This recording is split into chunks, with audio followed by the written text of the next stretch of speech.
बात north east के उस राज्य की जिस पर कुदरत ने अपना क्लाउड बम ऐसा फोड़ा है कि तबाही के निशान पड़ते ही जा रहे। लोग घरों में तो छोड़िए, घरों की छतों पर बंधक बनकर रह गए, मदद की गुहार लगा रहे हैं क्योंकि सड़कें मिट चुकी है। सड़कों की जगह पानी ने अपना कब्जा जमा लिया है। मौसम की ये मार बीते 6 दशकों में सबसे भयावह बताई जा रही है। ये सैलाब किसी नदी में नहीं बल्कि सड़कों पर दौड़ रहा है।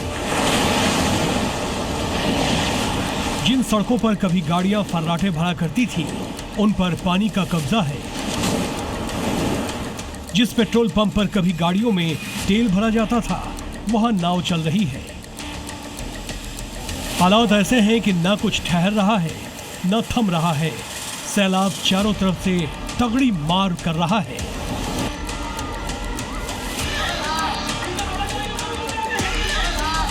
न दिन का पता है, न रात का ठिकाना।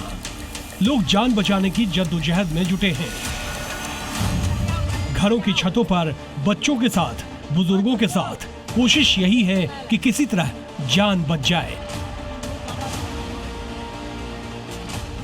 डूबते कोट तिनके का सहारा होता है। असम में आई बाढ़ के बाद इन लोगों की हालत कुछ ऐसी ही है। कुदरत की मार ऐसी है कि अच्छे अच्छे कई मंजिला मकान भी खिलौने की तरह सैलाब में समा रहे हैं। गाड़ियां, सामान तो दूर की बात, इंसान हो या जानवर सैलाब में डूबकर जान गंवा रहे हैं। इन हालातों में सेना के जवान ग्राउंड पर उतर आए हैं। देखिए कैसे ये जाबाज जवान इन मुश्किल परिस्थितियों में भी अपनी जान पर खेलकर सैलाब में बह रही इन जिंदगियों को बचाने में जुटे हैं। चलो चलो आराम से, आ जाओ।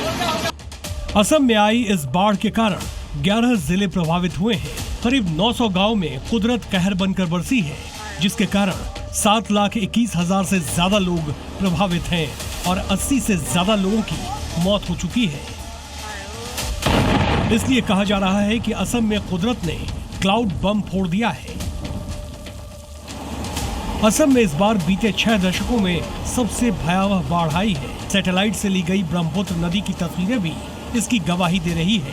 पता चला है कि ब्रह्मपुत्र नदी में पानी करीब 3 गुना बढ़ गया है और उसका क्षेत्रफल लगभग 21 किलोमीटर चौड़ा हो गया है।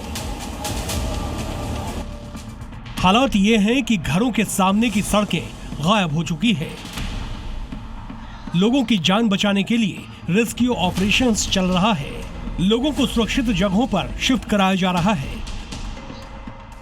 असम पूरी तरह से नदी घाटी पर ही बसा हुआ है।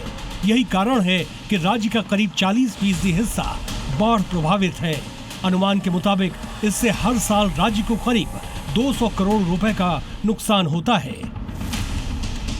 राज्य में इतनी मूलभूत सुविधाएं खड़ी करने में 10 साल लगते हैं, जबकि हर साल औसतन इतना नुकसान हो जाता है। यानी असम हर साल विकास की राह पर 19 साल पिछड़ जाता है। और इस बार की तबाही तो न जाने कितना नुकसान लेकर आई है। हालात दिन ब दिन बद से बदतर होते जा रहे हैं। असम के इन 11 जिलों में लोग जिंदगी और मौत की कश्ती पर सवार हैं, जिन्हें ये नहीं पता अगले पल मौत लिखी है या सांसें अभी बाकी है। बाढ़ इतनी भयावह है कि पीड़ित हर पल डर के साए में जीने को मजबूर हैं। ब्यूरो रिपोर्ट, जी मीडिया। जिन्होंने यूज किया है वो जानते हैं असली हींग का स्वाद। MDH सुपर हींग, शुद्धता का असली तड़का। MDH